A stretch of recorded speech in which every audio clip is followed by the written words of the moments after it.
皆さんこんにちは。日本将棋連盟棋士七段の村中修司です。今回はですね、将棋王座指しました対局の解説編をお届けいたします。戦型がですね、今回相手の方のね、右四間飛車プラス腰掛け銀という非常に攻撃力の高い形に対して、私が雁木の形でね受け止めるという将棋に進みました。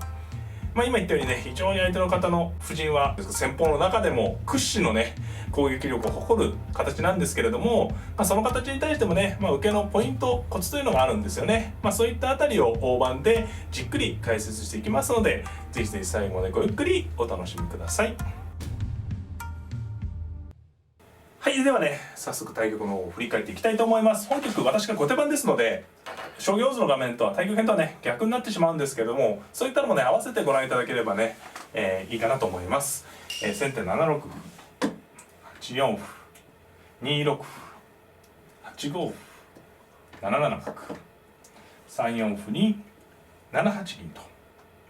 そうですね、ここまでは角換わり戦法のねスタートなんですよね。ここで7七角成と取れば同銀と取ってね、例えば2二銀、一例ですけどね、2五歩3三銀となるとね、お互いに角をこう持ち合ってね戦う、いわゆる角換わり、ここから腰掛け銀になったり棒銀になったりという将棋に進んでいきます。本局はこのね先手の方のね7八銀に対して、私がね4四歩と止めたのでね、角換わりとは違ったね形に進んでいきます。4四歩に対して、4八銀、3二金、ここでね4六歩とついたのが腰掛け銀、右四間飛車腰掛け銀への第一歩で、ここでね5六歩とついて、角をね6八に引いて戦うようなね指し方もあるところですね。実戦は4六歩とついてね角を、このままね7七に置いたまま斜めのラインでね攻めてしまおうというのが狙いとなりますね。はい。で4二銀、1六歩、ちょっと早い端歩ですけどね、受けなければ突き越しそうということでしょうね。1四歩と受けて、そこで、6八玉、6二銀に7九玉とね、この左目の形もね近年すごく増えてきましたよね。以前というかね、昔ですとね6八銀、この形ですね、カニ囲いであったりとか、あるいはね8八銀というこういう形もね多かったんですけどね、今局の見られるこう左美濃と言われる形ね、美濃囲いは振り飛車でねよく用いられる囲いなんですけど、相飛車でもね本当近年はねよく見られるようになってきました。で7九玉に対して5四歩、そして、9六歩、9四歩、4七銀、5二金と上がりまして3六歩。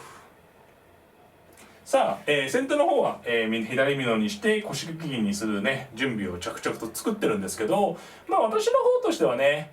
序盤に、角道を自分の方から止めているので、先手はね角道通っていて、後手は角道止まってますよね。でこうやって角道を自分で止めている時に自分の方から攻めてしまおうっていうね、ちょっと欲張りになるんですよね。要するに角は使えないわけですから、自分で角道を止めてゆっくり指そうとしているのに、何か攻めてってねもう速攻で潰してしまおうっていうのはなかなかねそう話はうまくいかないので、4四歩と止めてね角換わりは阻止できるんですけれども、少しねこうやって受け身に立つっていうのがね、最初の後手番としての受けの意識を強く持つというのが後手番としてはね大事なんですよね。というわけで私もね金銀1個ずつ動かして、攻めよりも受けの形をね作るというのを重視しているということです。実際もねここで、5三銀右とね銀上がりましてね、ここではね3三銀から3一角という矢倉になるんですけど、角をね引いてしまうとね、3七桂2五桂みたいな感じの時に角の攻めがね、これも以前のね将棋王座の、ナンバー109ですかね、違った形の時にね、皆さん解説したと思うんですけれども、角の利きで攻められてしまうというパターンがあるのでね、先手が、角道が通っている場合ですね、通っている場合はねあんまり3三銀か3一角とねもうすぐ矢倉に組むっていうのは危険なことが多いので、ぜひ注意していただければと。逆に5三銀みたかってね、この4四の地点を丁寧に受けるという意識で指すのがとっても大事ですね。5三銀右に相手の方では先手はね5八金右で7四歩に5六銀と。ね上がって、まあやはり4/4の地点にねこう飛車角後で飛車が来れば狙ってきますからね。ここで私はね4三銀と上がりました。ここはね4三金の形もあるところなんですよね。ここはどっちもあります。4三金も銀もあって、まあ銀の方がまあ強いては現代風ですかね。雁木が多いんでね。まあ4三金の形も非常に手厚くて、まあ似て非なる形でね先手の方が同じように攻めてきた時にどう変わるかっていうのも一つねまあ難しいところなんですけどね、実際4三銀で受けました。で、4八飛車と回ってきて、で4一玉と。まあこの手で6二玉と上がればね右玉ですけどね、まあこの形もあるところですけどね、4一に寄りました。で、3七桂に6四歩と。そうですね、ここも6四銀とね出ればこう攻めれそうなんですけれども、最初言ったようにやはり後手がね先に角道を止めてるんでね、この瞬間に4五歩と攻められるとやはり先手の方の攻めが一手早いんですよね。こうついても銀取り込まれちゃうんでね、まあこうやってねもちろんこうどんどん角を攻める展開になれば嬉しいんですけど、銀が動いた瞬間に薄みをつかれてね非常に危ない格好になるんで、最初も言ったようにね、受けの意識をね角道を止めて指した場合は受けの意識を強く持つことがより強く持つことが大事です。なので6四歩というのはねもちろんこう角道をすぐ攻めていく手がなくなるんですけれども、その分銀2枚を並べてね4四の地点が硬いよというのがメリットですね。で6四歩に対して4五歩、そうなんですよね。先手の方も実はこの形が攻撃に特化した形ですので、後手がこう、まあ、ある意味受け一方なんですよね。受け一方というか受けを重視した形なんですけど、それに対してじゃあじっくり攻めようかっていう手がなかなか難しいんですよね。実はねこの腰掛銀戦法もうすでに完成してしまうともう攻める場所がもうここしかないですね。皆さんご覧いただけるようにねこれねどうにか他の場所から攻めるという手がないので、もう4五歩と絶対来るんですね。まあね絶対来る。なのでそういった意味もあってね、何も自分からこう6四銀から動いていく必要がないんですよね。相手が絶対攻めてくるんで徹底的な守備の形を引けるというね、まあいわゆる受けすぎて自利品になる恐れがあんまないってことですよね。で攻めてきた4五歩と。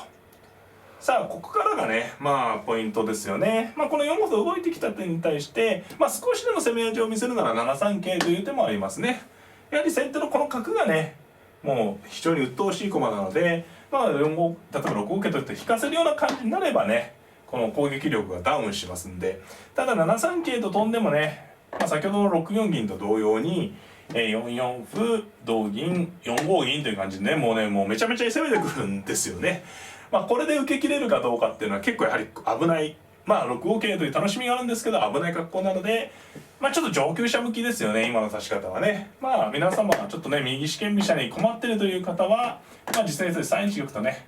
こうあくまで受け身で指した方がねいいかなと思います。で3一玉と、まあ、次はね7三桂と飛び当てが出てくるので先手は4四歩と。繰り返しになりますけど腰掛銀っていうのは非常に攻めの破壊力ありますけれども、攻めてくる場所が本当4筋なのでそこの地点を重点的に受けとくっていうのがもう繰り返しになりますがとっても大事ですね。で同銀右と取りまして、まあ、これですね4五歩と打てば5五銀と上にかわして、まあ、これも結構ね攻めるの難しいんですよね先手も実はね。まあ同銀同歩となればまあ意外とね4四歩とついても同銀ですし意外としっかりしてますね。で実戦は4五銀と踏み込んできました。さあここも難しいところですね。実際は5五歩とついてこの手はね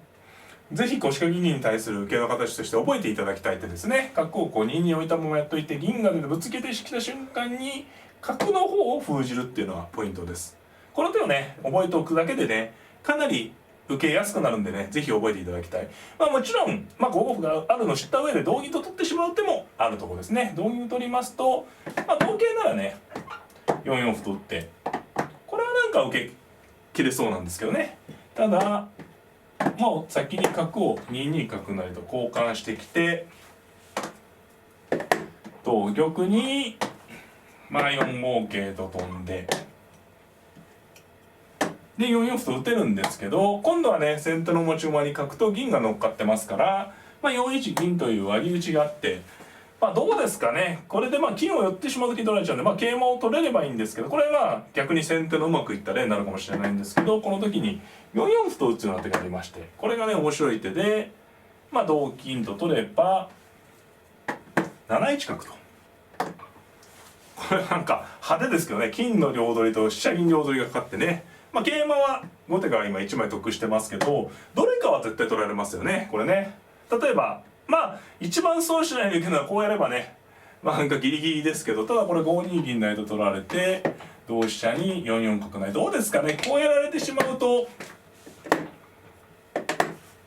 まあ後手も大量に持ち駒を取りますけど、これはもう先手ペースでしょうね。左美濃めちゃめちゃ硬くてもどんどん攻めてますから。ですのでね、まあちょっとでもまあもう繰り返し言ってますけど、ちょっとでも受けを間違えるとかね、まあちょっと油断して受けるっていうかね、アバウトに雑に受けてしまうと、まあ先手のね猛攻を受けてしまうことがねやはりあるんですよね。ですのでね、もちろん同銀と取って今のでね、2二角成同玉4五桂の時に5五角打つとか4四角打つとかいろいろね手はあるんですけど、まあ皆様におすすめは5五歩ですよね。この手を覚えておくだけで随分本当ね本当繰り返しなんですけど、それぐらい大事なんですね。この歩をついとくだけでね随分止まっていきます。まあもちろん先手は4四銀と取ってくるんですが、同銀と対応しておいてね、どうですかね、意外とこれ角止められてみると先手の方もっていう感じですね。これねどうやって攻めようかと、まあ実際4五歩と打ったんですけど5三銀と引いて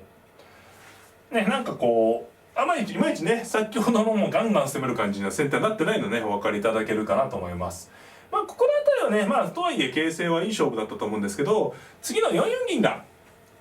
まあちょっとねこの場合本局においてね悪手になってしまいましたかね。まあ先手もここはどうですかね。ただ攻めると結構難しいんですよね。一番激しくいくならここですけどね、5六歩とここつけばもう意地でも角交換だって手ですけど、ただこの場合は例えば同歩と取って